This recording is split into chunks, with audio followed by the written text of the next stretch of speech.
Aleluia. Eu tenho uma palavra de Deus para compartilhar com vocês. E eu quero que você fique muito atento ao que o Senhor tem para nos dizer.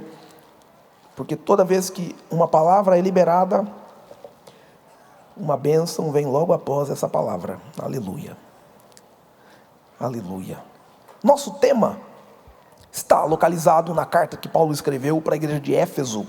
Efésios, capítulo 2, versos 8 e 9. Nós vamos ler esses versos. E esta breve exortação, essa breve fala que eu quero comentar com vocês aqui, tem um tema. Eu vou ler o texto e já vou dizer o tema que nós vamos trabalhar juntos, tá bom? Efésios 2, versos 8 e 9. Se você achou, diga amém. Amém. Se você não achou, na nossa tela vai aparecer para você ler junto conosco, tá bom? Porque pela graça sois salvos, mediante a fé.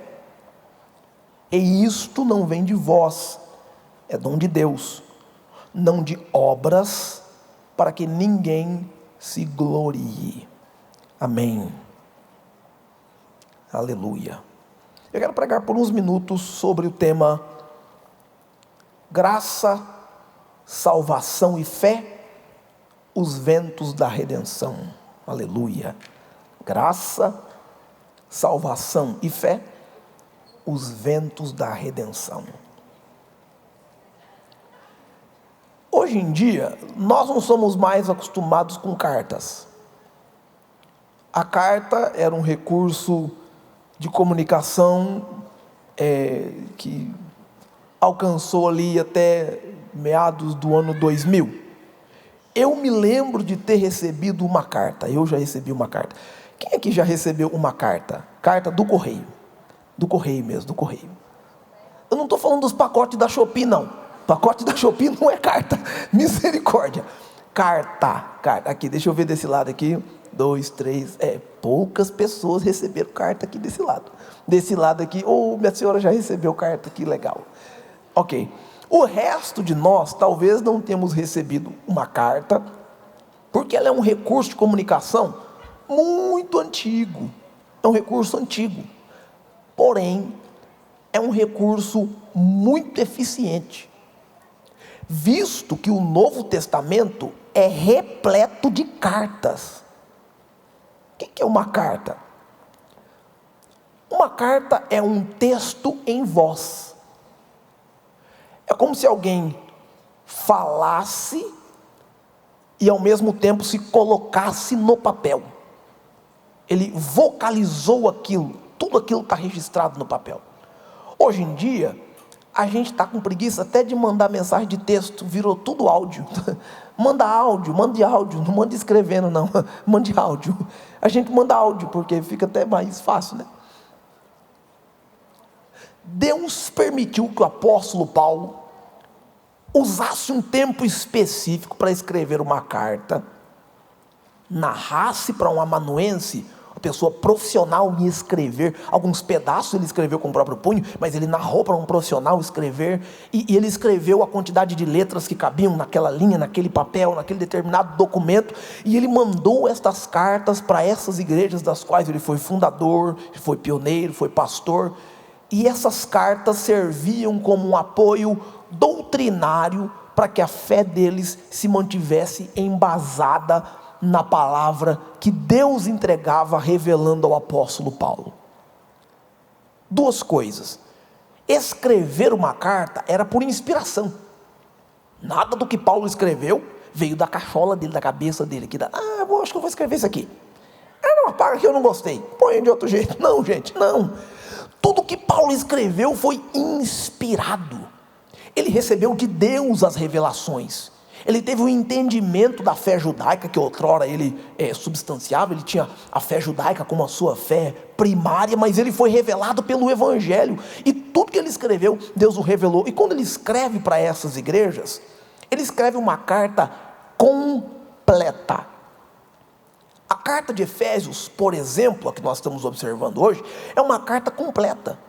E toda a informação que nós vamos tirar desse breve sermão que eu estou pregando para vocês aqui, está extraído da carta de Efésios. Ela é uma carta completa, e ela está lidando com as questões da vida cristã de um jeito muito claro.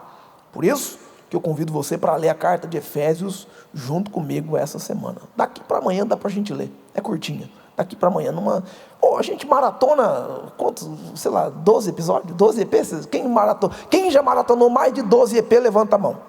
Peguei você, peguei duas aqui e peguei mais um. Maratonar é a mesma coisa. Vamos maratonar Efésios hoje. Quem está comigo de maratonar Efésios? Amém. Efésios é uma carta muito importante, por dois motivos. Ela tem a parte de doutrina e a parte de prática. Paulo usa essa carta para explicar um assunto e depois ensinar como é que se pratica esse assunto. Essa é a vida cristã. A vida cristã é doutrina e prática. O que a gente vem aqui na igreja fazer e receber e participar é doutrina. A gente senta para ouvir a palavra de Deus, doutrina. Doutrina é esse momento de compartilhar e receber a palavra, porque a palavra é técnica. A palavra, ela tem começo, meio e fim. A palavra, ela entra na nossa mente e no nosso coração.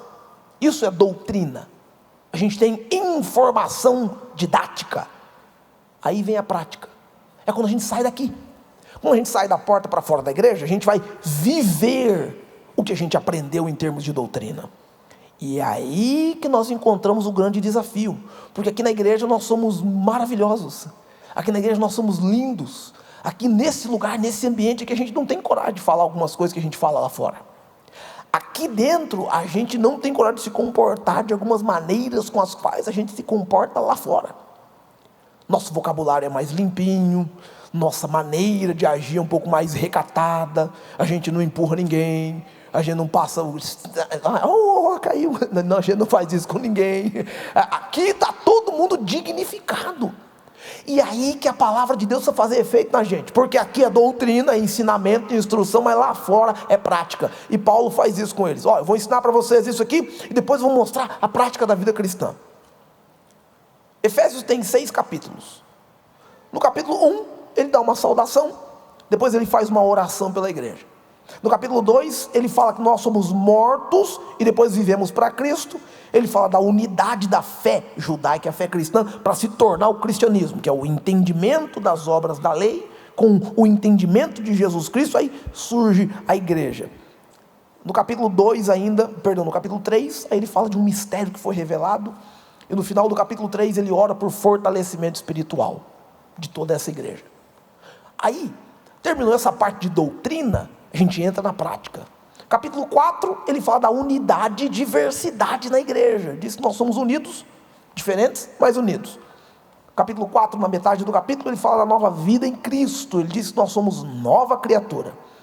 Capítulo 5, ele dá instruções para a família, instruções de convivência familiar. Capítulo 6, ele fala da armadura de Deus. Capítulo 6, última parte, ele fala de uma saudação final e abençoa essa igreja para quem ele está escrevendo. Paulo tomou todo esse tempo para liberar essa instrução sobre essas pessoas, porque ele queria que eles tivessem total ciência de que a vida cristã, de que estar em Cristo é importantíssimo. Nós não nos reunimos aqui porque meu pai ou minha mãe mandou. Caso você esteja aqui forçado por alguém, coagido, na marra, me procura depois do culto, a gente vai conversar e nós vamos te ajudar de alguma maneira.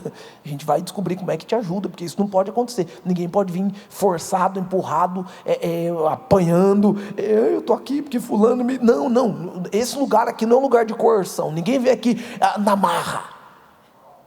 Mas a gente precisa aprender a necessidade de estar em Deus, a necessidade de buscar a Deus, porque, gente, preste atenção, fora de Deus, fora da presença de Deus, só tem problemas. Fora da presença de Deus, fora dos cuidados de Deus, fora do aprisco de Deus, Fora da proteção de Deus, só tem confusão. Fora da presença de Deus, nós ficamos presos e limitados ao nosso próprio pecado. E deixa eu dizer uma coisa para vocês: se tem uma coisa que nós lutamos para vencer, e muitas vezes nós perdemos, é a luta contra o pecado. Sem a presença de Deus, eu não consigo vencer os males que me afetam. E Paulo escreveu essa carta para dizer para eles: olha aqui, vocês foram trazidos para o Evangelho, porque vocês estavam mortos, vocês estavam numa vida pregressa, uma vida perdida, uma vida totalmente, olha o que vocês estavam fazendo da vida de vocês, olha as coisas que vocês estavam dizendo, olha as mentiras que vocês estavam contando, olha as coisas erradas, as falcatruas que vocês estavam metidos aí nessa vida terrível, olha que coisa errada, e agora vocês estão na vida de Deus. Vocês foram ressuscitados daquela morte eterna, vocês foram ressuscitados. Em outras palavras, Paulo está dizendo: agora vocês estão salvos. Salvos. Vocês foram perdoados dos pecados que vocês tinham. Vocês foram trazidos de uma vida de morte para a vida eterna. E aí, Paulo está dizendo isso para eles, e ele quer dar a eles um motivo, uma razão, uma explicação didática para este evento. Porque nós não fomos salvos por acaso. Nós não fomos salvos por uma obra do além. Nós não fomos salvos e não somos, não seremos salvos, assim, por chance. Não.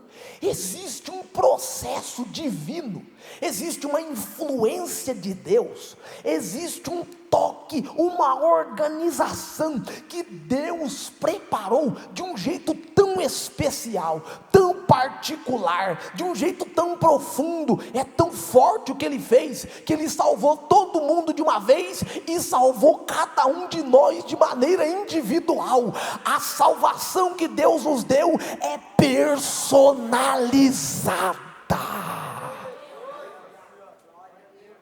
E aí Paulo usa 3 palavras específicas no capítulo 2, versículos 8 e 9, que me chamam muita atenção, porque estas palavras, elas são como se fossem o tripé da salvação, elas são os ventos que nos empurraram até esse processo tão belo de salvação. A gente precisa olhar para elas com muito cuidado. Essas 3 palavras, elas têm que fazer parte do nosso conhecimento comum. Eu preciso saber isso de coração. Por que eu preciso saber isso, pastor? Porque foi aqui que o nosso processo de mudança aconteceu. Mas eu não aceitei Jesus ainda, eu não sou salvo ainda, eu não tenho conhecimento dessas verdades ou dessas palavras ainda. Muito bem, hoje é a noite que Deus selecionou para te explicar essas palavras e te conduzir ao processo de salvação. E se você já está salvo em Cristo Jesus, essa é a noite que Deus escolheu para reafirmar essas verdades no seu coração, para que você se sinta mais e mais abençoado por esta tão maravilhosa graça, por essa tão poderosa salvação, por essa tão fiel e tão poderosa fé que nos alcançou. Quem pode dizer aleluia aqui essa noite? Vamos lá. A primeira palavra que Paulo usa é graça, fonte incondicional do amor de Deus. Graça. O que é graça? Essa palavra lá no original da Bíblia é carisma. Carisma é traduzido literalmente assim para a gente entender, ao pé da letra: presente sem preço, coisa sem preço, uma coisa que muito valiosa, mas que eu não consigo pagar, mas foi me dado, foi me entregue. Esse é o processo. É uma coisa muito chique, muito cara, que eu não tenho como pagar, mas alguém me dá de presente. Isso é graça, favor que eu não mereço. Efésios 2, verso 8 começa: porque pela graça, aleluia, gente, é pela graça, É pela graça, pela graça, pela graça, pela graça, pela graça, pela graça. Você está aqui pela graça. Você acordou hoje de manhã pela graça. Você teve um dia tranquilo pela graça. Você enfrentou os desafios que enfrentou e venceu pela graça. Você foi alcançado porque Jesus te deu salvação pela graça. Nós estamos reunidos. Você está levantando a mão pela graça. Você está glorificando a Jesus aqui pela graça. Pela graça, pela graça, pela graça. Deus não nos ama porque nós somos amáveis, mas porque Ele é amor, e porque a sua graça, pela sua graça, Ele nos escolhe apesar das nossas falhas. Eu olho para todos nós aqui, se tivesse um espelho eu pregaria para o espelho. Ah, Jeremias, você não é moleza não, Jeremias, você precisa de ajuda. Você precisa de ajuda, Jeremias. Ah, ninguém, irmãos, sabia que ninguém conhece a história de ninguém? Ninguém sabe da vida de ninguém. Eu conheço o eu que você me deixa conhecer. Vocês conhecem o eu que eu deixo vocês conhecerem. Pouca gente conhece o meu verdadeiro eu. Poucas pessoas sabem quem eu sou de verdade. Quando eu estou nervoso, quando eu estou irritado, quando eu invento uma história, quando eu quero fugir de um assunto, quando eu estou insuportável. Poucas pessoas conhecem o meu eu. Deixa eu dizer uma coisa para você. Nem todo mundo vai conhecer o seu eu. Quem conhece o seu eu te ama por duas situações. Primeiro, porque precisa te amar, ou é pai ou é mãe, te ama porque você está ali. É meu filho, eu amo esse menino, olha como me dá trabalho, mas eu te amo, vem aqui meu filho, eu amo você, que menino. Seu irmão e sua irmã tem que te amar porque nasceram na mesma casa que você, não pediram, não perguntaram por isso, mas nasceram lá, então eles te amam, eles convivem com você, eles veem seu eu, mas nem eles, seu pai ou sua mãe ou seus irmãos, conhecem o verdadeiro eu, e o que eles conhecem, às vezes eles querem mandar embora. Sai daqui, sai da minha frente, sai daqui, sai de perto de mim, eu não te aguento mais. Eu não sei se você já passou por isso na sua vida, mas eu já passei por isso. Meu irmão falando para mim, eu não te aguento, sai da minha vida, sai da minha frente, eu não te aguento, eu não gosto de você. E olha que eles nem conhecem o verdadeiro eu. Agora deixa eu pregar para você uma coisa. Deus te conhece por completo. Sabe aquilo que veio, mas não saiu, Ele conhece. E ia sair, e você deu aquela segurada, tinha gente que não podia ouvir o que você ia dizer, você segurou. Ele conhece o que ia sair, Ele te conhece por dentro, por fora, Ele te conhece entrando, saindo, e mesmo conhecendo você, sabendo quão miserável eu sou, sabendo quão pecador eu sou, Ele me ofereceu graça, graça, graça, graça, aleluia. Efésios 1 verso 6, Paulo escreve assim: para o louvor da glória da sua graça, que Ele nos concedeu gratuitamente no amado. Quem é o amado? Jesus, aleluia. Quando Jesus nos foi entregue, Deus só entregou Jesus porque Ele achou graça. Ele queria que nós experimentássemos essa salvação. É um preço muito alto, nenhum de nós poderia pagar, mas Ele nos deu graça. Ele nos entregou através de Jesus graça. Jesus chegou na sua vida com um presente na mão, você abriu, o que tinha dentro, pastor? Graça. Ele nos deu graça. No verso 7 do capítulo 1, Paulo ainda diz: no qual temos a redenção pelo seu sangue, remissão das ofensas, segundo as riquezas da sua graça. A graça de Deus é tão rica, não há pecado que ela não possa perdoar, não há falha que ela não possa alcançar, não há necessidade que ela não possa suprir. A graça de Deus é extremamente rica. Pense em alguém rico, esse rico precisa da graça de Deus, ele depende da graça. A graça de Deus é abundante, e aonde abundou o pecado, superabundou a graça. Aonde havia ofensa, agora existe graça. Efésios 2, verso 7, Paulo diz para a igreja assim: para mostrar nos séculos vindouros a suprema riqueza da sua graça e bondade para conosco em Jesus Cristo. A graça de Deus nos foi derramada não só para uma oportunidade específica de hoje ou de agora. A graça foi derramada para sempre. Oh, aleluia! A graça foi derramada para sempre. Não importa o dia que você acorde de mau humor, tem graça derramada sobre a sua vida. O dia que você comete um erro fatal, tem graça derramada sobre a sua vida. Você acha que não vai dar certo, tem graça derramada sobre a sua vida.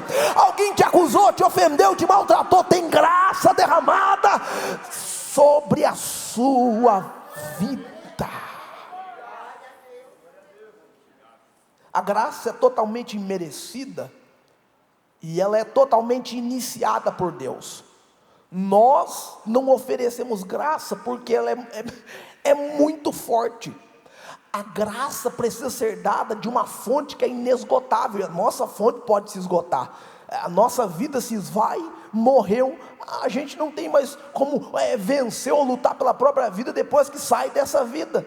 Mas a graça de Deus nos é dada de tal forma, porque ela é manifesta no amor divino, e ela não vê barreiras, quaisquer que sejam as barreiras culturais, as barreiras da língua, as barreiras dos desafios que aparecem, quaisquer que sejam as barreiras, a graça não ela as ignora, ela atravessa as barreiras e ela alcança a mim e alcança você. A graça de Deus nos escolhe, a graça nos abraça, a graça nos oferece redenção, a graça ela abraça de tal maneira a nossa vida, a vida daqueles que estão conosco, da nossa família, que quando ela promove esse ato de nos abraçar, de nos aconchegar, tudo que está em nós é suprido pela graça de Deus. Quais são os desafios? Quais são as necessidades? Tem graça derramada sobre nós aqui essa noite. Paulo diz para eles: pela graça sois salvos. E aqui entra a segunda palavra: salvação. Salvação, o dom imerecido de Deus. Dom não pode ser traduzido como presente, pode ser entendido como uma dádiva, algo que alguém te dá sem você merecer. Nós podemos categorizar uma lista de gente boa, pessoas do bem, as 100 personalidades, as melhores personalidades aqui de Santana. Vamos fazer uma lista aqui e votar nessas pessoas. Quem que é a pessoa mais legal de Santana? Vamos votar. Quem que é essa pessoa? A gente vota, elege essa pessoa, traz, não sei, alguma coisa de presente para ela, dá uma maçã do amor, alguma coisa, traz para essa pessoa, levanta ela aqui entre nós. Mesmo assim, todos nós aqui votando por essa pessoa, identificando o quão benevolente essa pessoa pode ser no nosso meio, tudo que a gente fizer não pode salvá-la. Ela não é merecedor de salvação por ser gente boa. Nenhum de nós é merecedor de salvação por ser uma pessoa legal.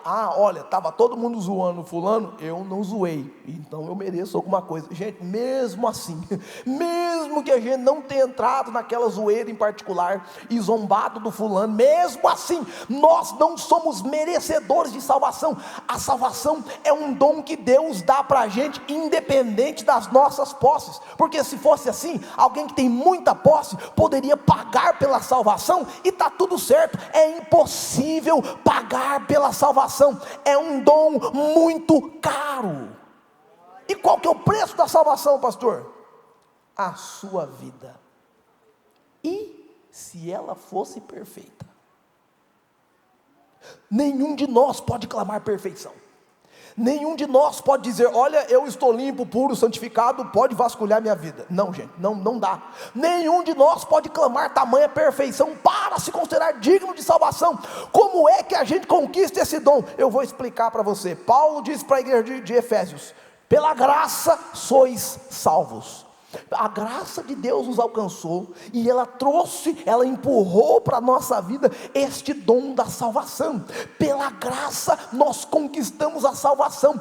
A graça não é nossa, a salvação não é nossa, tudo isso nos foi concedido por Deus. E olha o que o texto diz, Efésios 1 verso 13, diz assim: nele também vós, depois que ouvistes a palavra da verdade, o evangelho da vossa salvação, tendo também crido, foste selado com o Espírito Santo da promessa. Oh, aleluia! Meu Deus do céu, depois que a gente ouviu a palavra, a gente creu, nós recebemos o dom da salvação pela graça, e de bandeja, e de presente, e como um bônus, nós recebemos o Espírito Santo da promessa. O dom do Espírito Santo veio sobre nós. A graça que Deus nos concedeu nos permitiu conexão com o Espírito Santo. Alguém pode dizer aleluia por isso? A salvação não é o resultado daquilo que qualquer homem pode fazer, mas é o dom gratuito de Deus, através da fé em Jesus Cristo. Paulo diz mais em Efésios 2 versículo 5, mesmo nós, tendo nós ainda mortos em nossas ofensas, nos vivificou juntamente com Cristo, pela graça sois salvos. Oh, aleluia! Paulo reafirma essa verdade, alguns versos antes do texto que nós lemos, e ele está dizendo aqui, que nós, estando mortos, fomos vivificados, e salvos estamos pela graça. O que é essa salvação? Nós estávamos mortos, ele nos trouxe a vida, salvação. Nós estamos afogando no pecado, ele nos tirou, salvação. Nós estávamos perdidos em nós mesmos, salvação. Os vícios nos dominavam, fomos limpos, salvação. O inimigo nos envergonhava, nos apontava, agora ele não pode, porque nós estamos purificados em Jesus. Que é isso? Salvação, salvação, salvação.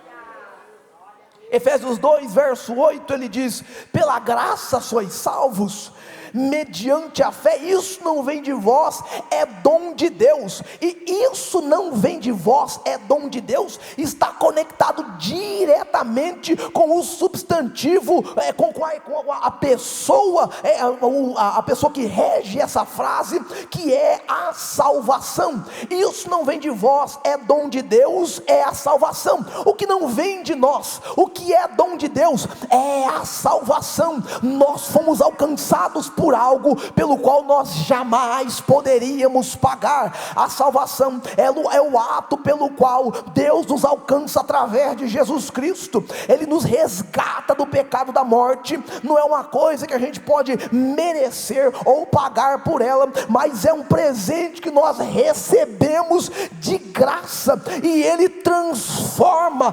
completamente a nossa existência. Nós somos uma pessoa antes da salvação e outra pessoa depois da salvação. Alguém que está sem salvação está perdido, com a salvação ele está achado. Alguém que está sem a salvação vive uma vida de mentira. Alguém que está salvo vive uma vida de verdade. Alguém que está sem a salvação vive pecando e afundando em suas concupiscências e nas coisas erradas que este mundo oferece. Mas alguém que foi alcançado pela salvação, ele está limpo, ele está purificado, ele está sendo santificado por Jesus, ele está sendo transformado dia após dia. Antes da salvação, depois da salvação, existe este momento na minha e na sua vida. Deixa eu pregar para você aqui essa noite: nós estamos vivendo dentro da salvação. Diga aleluia por isso. A última palavra que aparece como regente neste texto é a fé. E Paulo diz em Efésios 2:8: porque pela graça sois salvos mediante a fé, ou por meio da fé, através da fé. Fé, fé, fé. Esta palavra precisa fazer parte do nosso vocabulário. Graça, salvação e fé. Graça, salvação e fé. Por que eu preciso estudar um pouco a fé, pastor? Porque a fé é simplesmente receber o que de braços abertos Cristo já nos concedeu. A fé é o ato de estender a mão para receber aquilo que nos foi oferecido. Eu não posso receber a salvação e não fazer nada por isso, ficar inerte ou ficar parado enquanto a salvação é apresentada para mim. Da mesma maneira, quando você vai jantar na casa do pastor e o pastor coloca a mesa, você estica a mão para poder pegar o bifão. A fé é isso, a fé é esticar a mão para poder pegar o bifão. O bife já foi dado para você, diga aleluia em nome de Jesus. O bife já foi, ele já está no ponto, mas você tem que estender a mão e pegá-lo. A fé é estender a mão. Deixa eu pregar em nome de Jesus, que você está recebendo de Jesus aqui essa noite autoridade para crer, fé para crer de maneira sobrenatural. Diga aleluia em nome de Jesus. Por intermédio da fé, o que acontece? O presente de Deus é dado de graça, por graça em graça. Ele nos oferece o que de graça? Salvação. Esses dois benefícios são alcançados quando nós exercemos a fé. E a fé só pode surgir quando nós ouvimos a palavra de Deus. Uma vez que nós ouvimos a palavra de Deus, fé surge em nosso coração. Nós estamos perdidos, nosso coração duro, fechado, travado, nada em nós aceitava a Deus. E deixa eu dizer uma coisa, nós somos na verdade inimigos de Deus, porque o que a gente faz de erro, o que a gente comete de pecado, ofende a Deus. Nosso pecado deixa Deus chateado, nosso pecado deixa Deus irado, o pecado não agrada a Deus, o pecado não deixa Deus feliz. Olha meu servo pecando, que maravilha, vai ser um baita de um pecador, vai meu filho, peca que eu estou, não, nosso pecado ofende a Deus, nosso pecado irrita a Deus, nosso pecado desperta a ira de Deus, e se a ira de Deus vem sobre nós, a ira dele traz a morte, o juízo do pecador é a morte, e alguém que morre em seu pecado será julgado pela ira de Deus, porque ele perdeu a chance de estar na presença dele. Mas eu prego para você aqui essa noite, que a palavra de Deus entra em nosso coração, a palavra entra no nosso interior, a palavra toca você, a palavra me toca, e uma fé começa a surgir dentro da gente, uma fé aparece, uma crença sobrenatural aparece, e aí eu posso crer no dom da salvação que me foi oferecido de graça.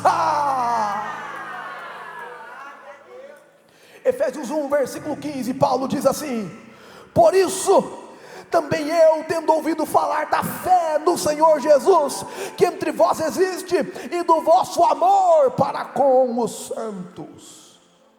Paulo diz para a igreja de Efésios: irmãos, eu estou ouvindo a fé de vocês, a maneira como vocês creem em Deus, o jeito com que vocês se comportam, porque quem crê em Deus se comporta como crê, como quem realmente crê, acredita que Ele existe, que Ele é o Deus verdadeiro. Eu estou ouvindo desta fé, está chegando aqui nos meus ouvidos essa fé que vocês têm, e o amor de vocês só está acontecendo entre os santos, porque vocês têm fé em Deus. É impossível acreditar neste Deus tão maravilhoso e ignorar as pessoas que estão à sua volta. Vocês têm fé em Deus, e por isso que o amor de Deus transborda em vosso coração. Ele diz mais em Efésios 3, verso 12: no qual temos ousadia e acesso com confiança mediante a fé nele. Paulo está falando da oração com fé. Paulo está dizendo que as pessoas que têm fé clamam a Deus, conversam com Deus, falam com Deus. E você pode dizer: pastor, mas tem uma fórmula, tem uma regra, tem que começar de uma maneira, eu preciso aprender assim, ter um livro, eu preciso ter ali um guia, eu tenho que conversar com um tutor, eu tenho que visitar lá o meu coach favorito e aprender. Não, Paulo está falando da oração com fé, a oração através da fé que vem do coração. Pode ser um pedido de socorro, pode ser um clamor de louvor, pode ser só um Deus me ajuda, mas esta oração que ele está sugerindo aqui é uma oração feita pela fé, feita com fé, feita de um coração que está transbordando de fé. E no verso 17 no capítulo 3 de Efésios, ele diz assim: para que Cristo habite pela fé em vossos corações, a fim de, estando arraigados e alicerçados em amor. Oh, aleluia! Eu paro por aqui neste texto. Paulo está dizendo que Cristo só habita em nosso coração pela fé. Tudo aquilo que nós experimentamos na vida cristã não é por conta da nossa inteligência, da nossa sabedoria, do nosso intelecto. Ele está dizendo que é pela fé. Cristo só habita em nós pela fé, e através dessa fé é que nós alcançamos a bênção da salvação, através da graça de Deus. Eu vim pregar para você aqui essa noite que Jesus nos alcançou, e o que Ele despertou dentro de você foi a fé para crer na salvação. Você não será acusado pelo adversário, você foi salvo pela fé, mediante a graça de Deus. Você não perderá os seus dias neste mundo, você foi salvo pela fé, mediante a graça de Deus. A graça de Deus nos permite ter aceitação incondicional. A salvação é a libertação do pecado, e a fé nos dá acesso a Deus através de Cristo. A graça é o poder para vencer o pecado. A salvação é promessa de vida eterna, e a fé nos dá segurança na promessa de Deus. A graça nos dá crescimento espiritual contínuo, a salvação nos reconcilia com Deus, e a fé nos dá paz interior. A graça de Deus nos capacita para perdoar uns aos outros.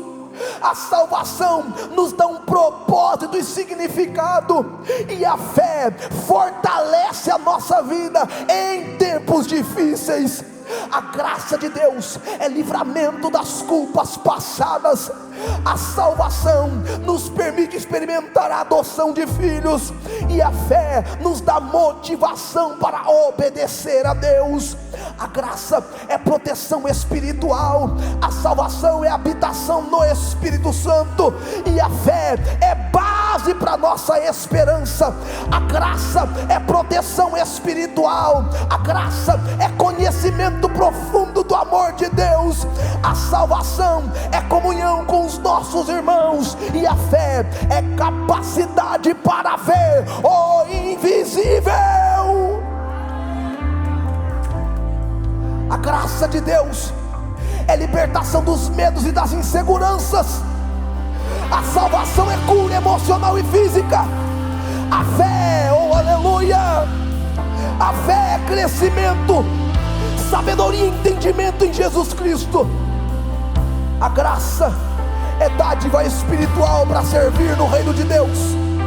A salvação é contribuição para o reino de Deus, e a fé é inspiração para amor e boas obras diante de Jesus Cristo. Deus te trouxe aqui essa noite com a consciência de receber salvação, graça e fé.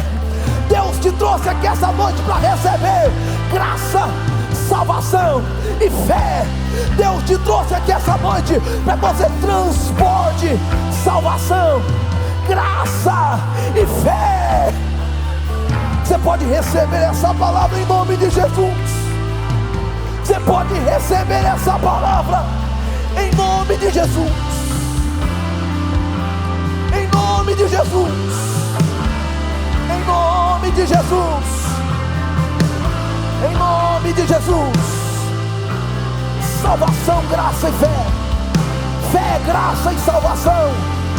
Graça, salvação e fé. O Espírito Santo derrama sobre nós essas bênçãos aqui essa noite. Aleluia! Aleluia! Aleluia! Aleluia! O Espírito Santo.